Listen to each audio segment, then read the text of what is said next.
Hello and welcome to today's episode of the Home Rockstar Podcast.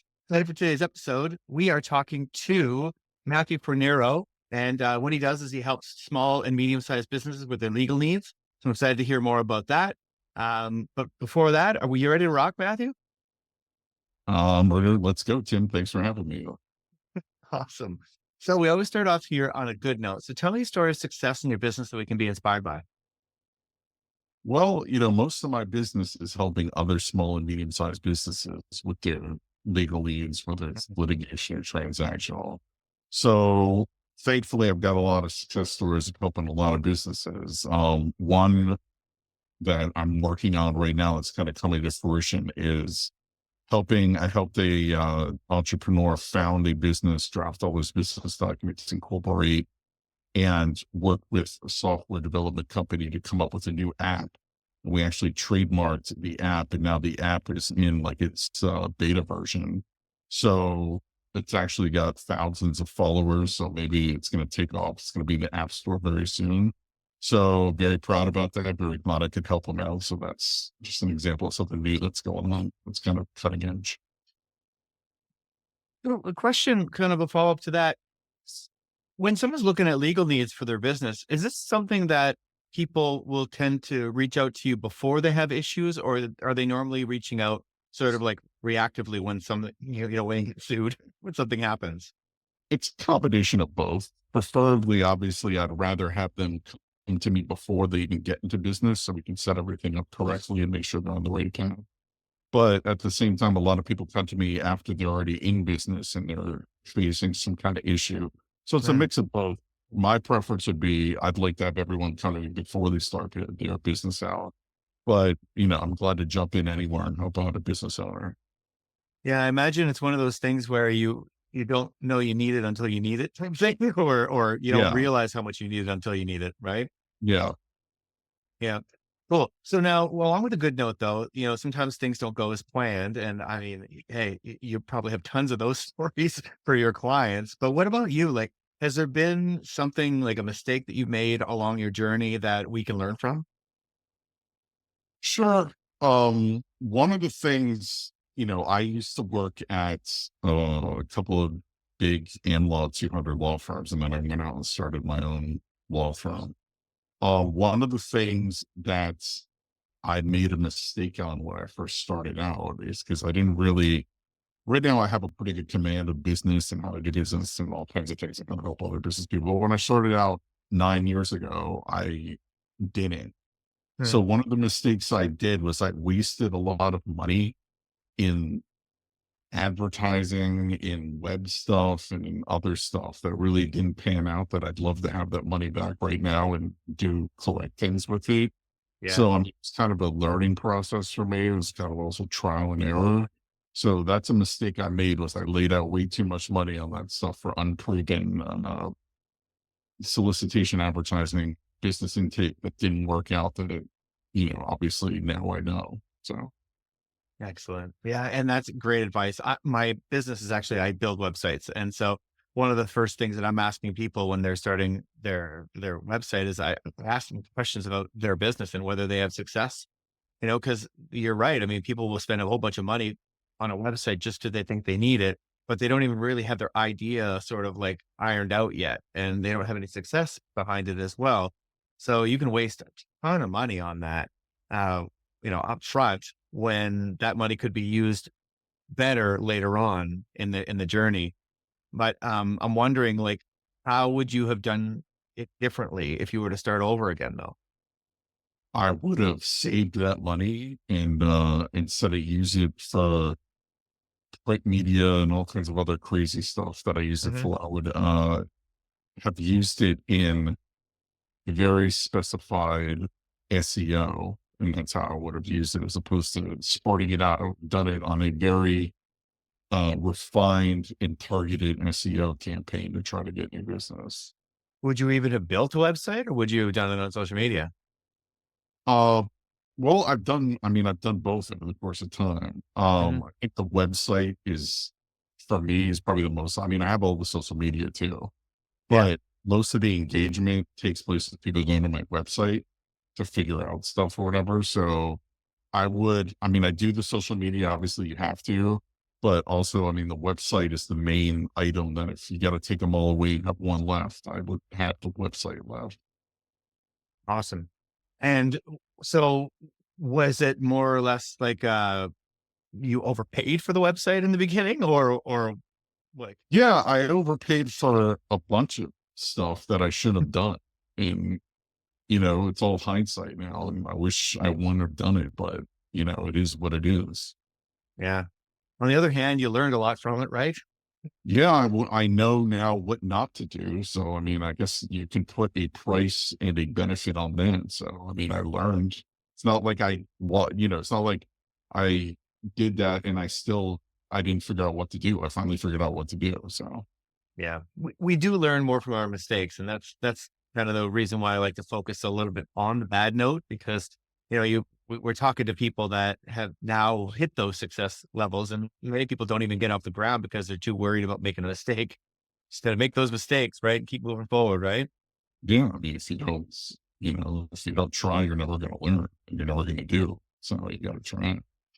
That's right. So speaking of learning, I'm wondering, what can you do to get good at what you do? Like, for example, have you ever hired a coach? Like, do you hire people?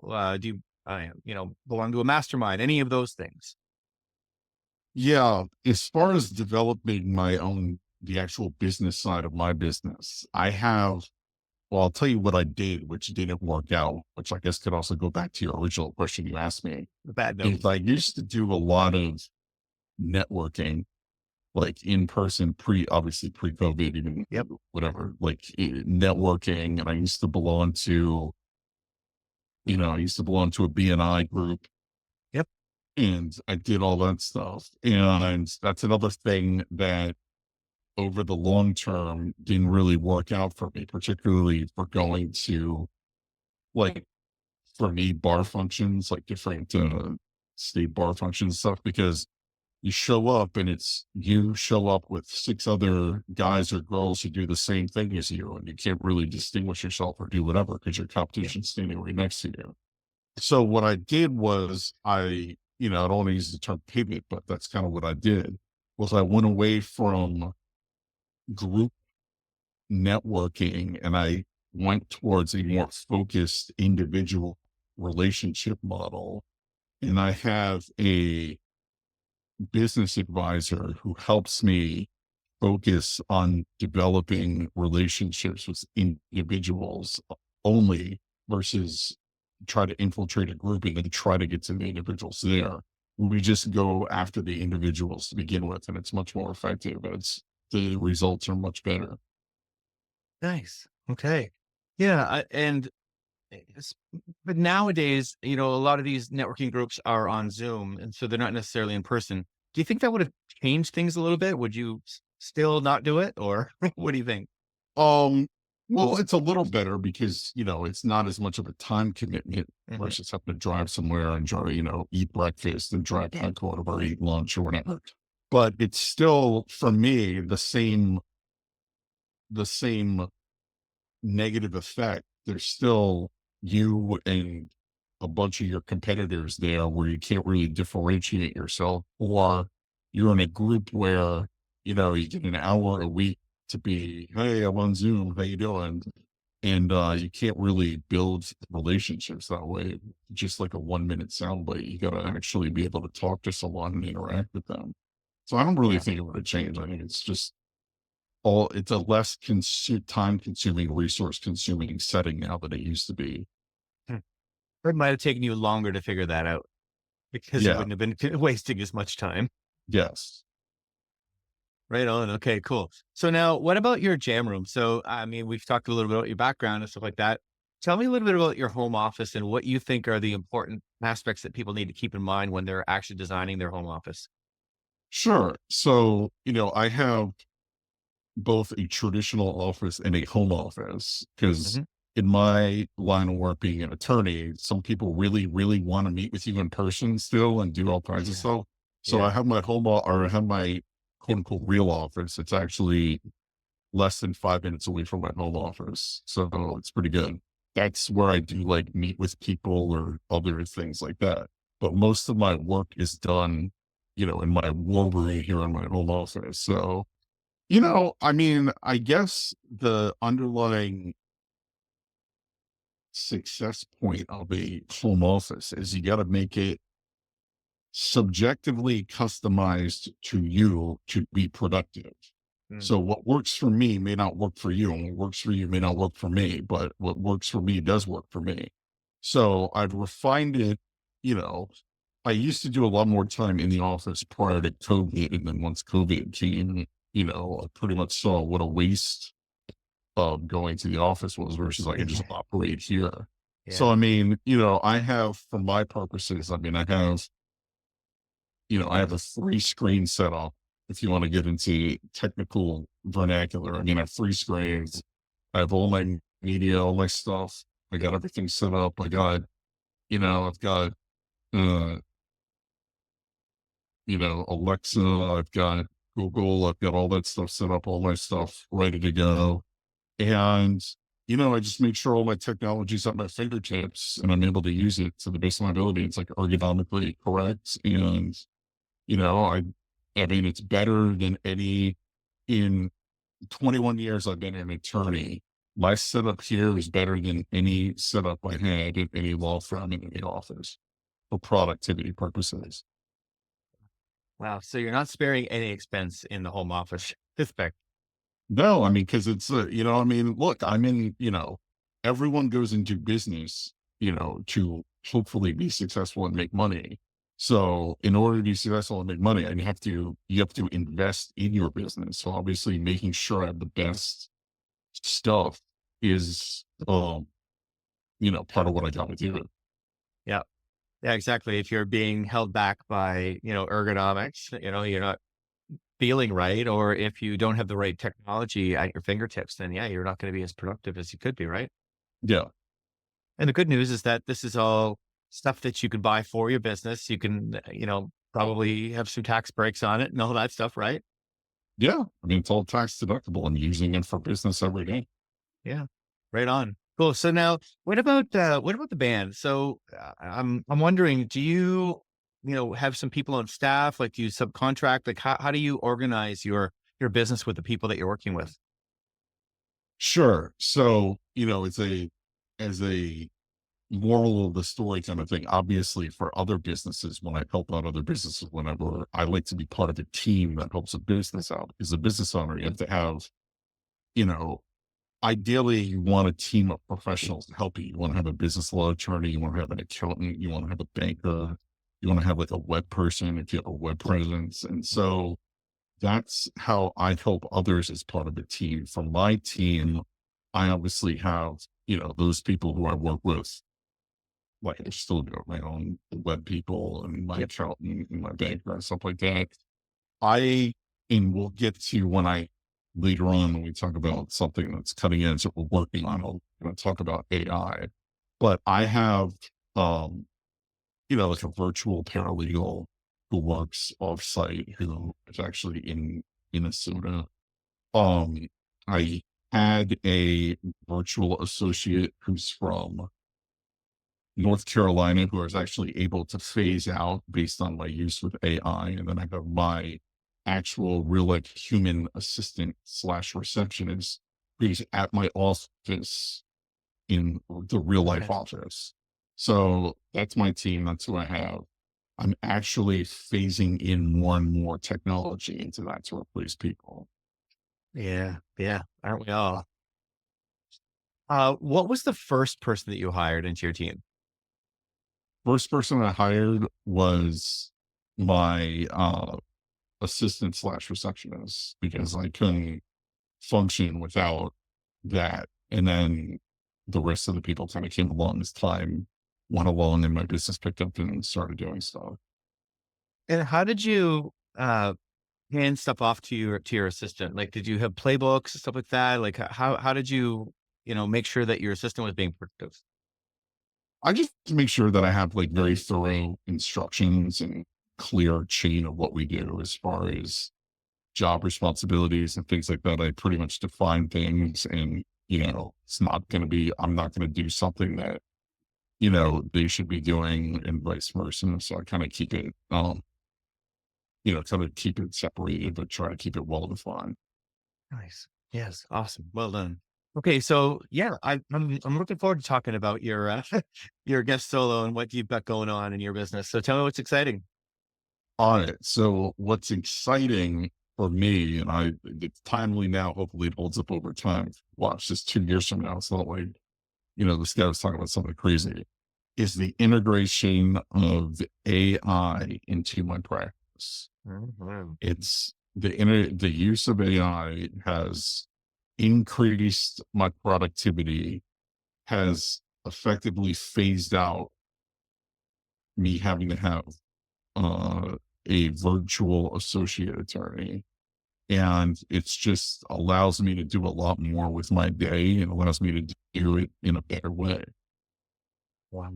That's amazing. Yeah, I think a lot of people are starting to use AI to be more effective in a lot of things. And you know what? Law is probably a good one because isn't it true that there is a fair bit of research involved in law? Yes. And that's one of the things where you have to be very responsible in your use of AI because AI is a supplement, it's not a replacement. Okay. So I use it to supplement my work. I don't use it to replace my work. I use it to enhance my productivity and I use it to supplement what I do. I don't use it as a replacement for me doing things Mhm. because it's not at the point where it can do that yet. I'm sure it's going to be very close very soon, but there still has to be a human control element to the AI that, not just I use, but anyone uses. Yeah. Yeah, I agree. And because yeah, if you were to just sort of ask it something, how would you know if it necessarily found the right website or found some truthful data, right? Yeah. And I mean, one of the main things with AI is that it's all about the prompts that you put in. Yeah. And you have to be super specific, super detailed. I mean, in order to do AI correctly, I mean, you should be putting in a paragraph or more of instructions to the AI, prompts to the AI for it to come back with the best possible work product. Because it's interesting because I didn't know this until someone told me. Like for Chat GPT, even the 4.0 version, it's set as the default that it gives you answers at the level of an administrative assistant. So if you ask it questions, that's the level of answers it gives you. So you have to tell it if you want to go beyond like an administrative assistant level, like the attorney level or board sort of, you have to put that in. Otherwise, it's not going to do it. All right. Good. Yeah. Yeah. So, I've been using AI quite a bit too. And you're totally right. You've got to be really specific. I've gotten really frustrated with it already, kind of just trying yeah, to ask it for stuff. And it doesn't get it unless you actually really specifically, tell it the right prompts. But on the other hand, if you're very good at explaining things, at asking it for what you want, then it can do a lot of work really, really fast. yeah, no, it's true. I mean, it's all about the prompts. I mean, there's websites, Facebook pages, YouTube videos, TikTok, everything devoted to prompts for Yeah. every industry you can imagine. So, Yeah. I mean, if you're serious about using AI, I recommend you finding a source to tell you the prompts for your industry because it's really going to help you out. Agree. So tell me a little bit more about what you're doing with it then. I'm using it to supplement my work and using it to kind of help out what I do and make things easier as far as what I do. Like, for instance, um, like in being an attorney in, let's say, the litigation example, court case, right? One of the things you can do is you can take someone's deposition, which means you sit down, you can either do it via Zoom or in person, Yep. and you ask them a series of questions. Okay. So one of an advantage or a major advantage of using AI is that instead of me having to sit now and think about, what questions am I going to ask Tim? What questions should I ask Tim?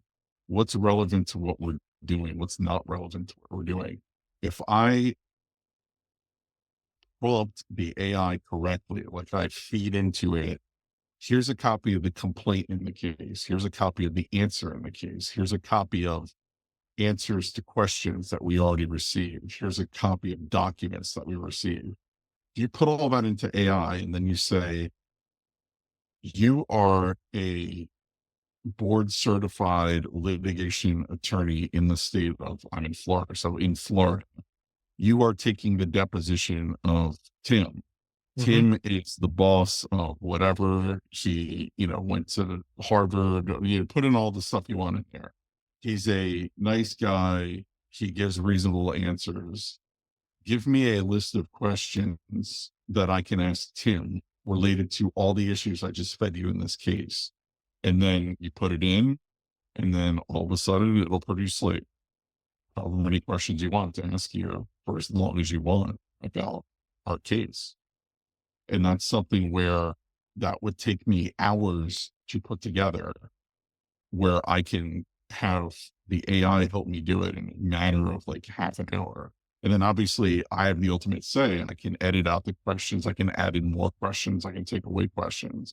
But that just gave me a whole bunch of ideas that I couldn't have thought of myself that would have taken me hours to do a worse job at. And that's an example of how, as the litigation portion of my practice, how I use AI because it assists me in doing things like. So this is sort of like it's just a value add to your practice. Now, you've got like a team of really fast people that can help you to, do your work. Yeah. I mean, it's all, I'm still in charge. I still have the ultimate say in everything, but it's, it's like a merciless, it's like the Terminator. I mean, it just goes through Mhm. and tears everything up and, you just give it the Wow. right prompts and it'll give you whatever you want. So do you think that this is something that is being adopted by a lot of litigators and a lot of lawyers, or is this sort of, are you, feeling like you're kind of cutting edge on this? Um, I think people are starting to figure out that they better get on board with using AI because Yep. if not, you're going to get beaten by AI. Yep. So I think, I don't want to say I'm cutting edge, but I mean, I know other attorneys who are way more cutting edge than I am. But I mean, I would say, I'm ahead of the curve on using it. I know a lot of Excellent. people are behind the curve. A lot of people are scared of it. A lot of people don't understand it. But I mean, it's something where no matter what your business is, if it keeps going the way it's going, you're going to have to use AI at some point in your business. So I'm embracing it. I don't think I'm going to be replaced by it, but it's a great supplement for me. Yeah. And to follow that whole thing about being replaced by it, I think that it wouldn't take very long for someone to use AI in their business to realize that it's not super simple. There's those prompts that you're talking about.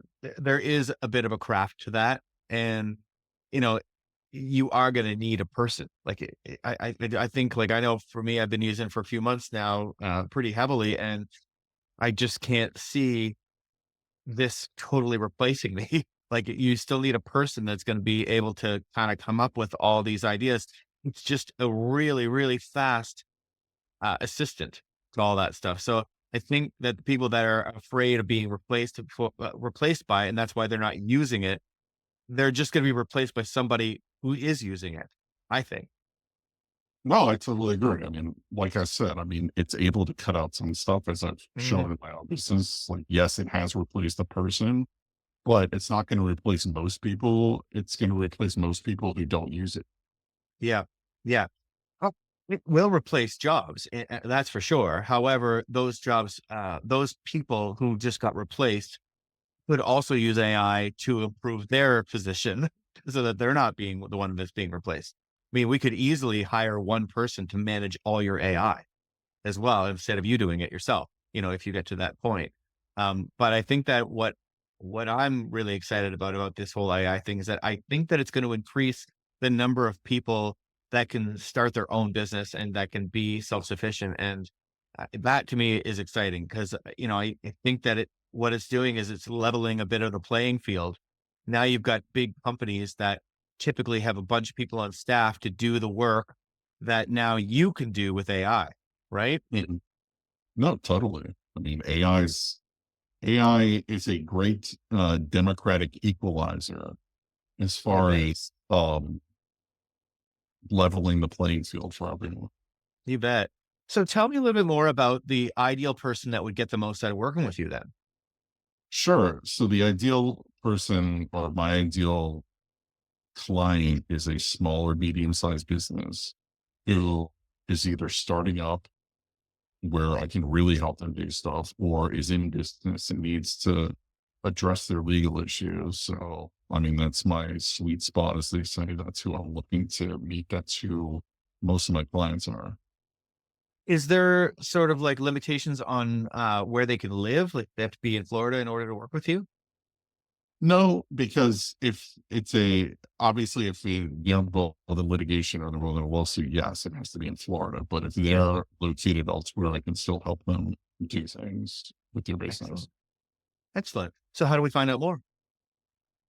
The best way to get a hold of me or find information is to get my website, which is fornarolegal.com, which is my last name, legal.com. And then it's got links to all my social media, all my web presence. It's got all my podcast appearances. It's got a bunch of how-to videos that I put on there. It's got white papers and then it's got blogs where at this point, if you have a question, I think probably the majority of questions can be answered by just looking at my website and looking at the material on it.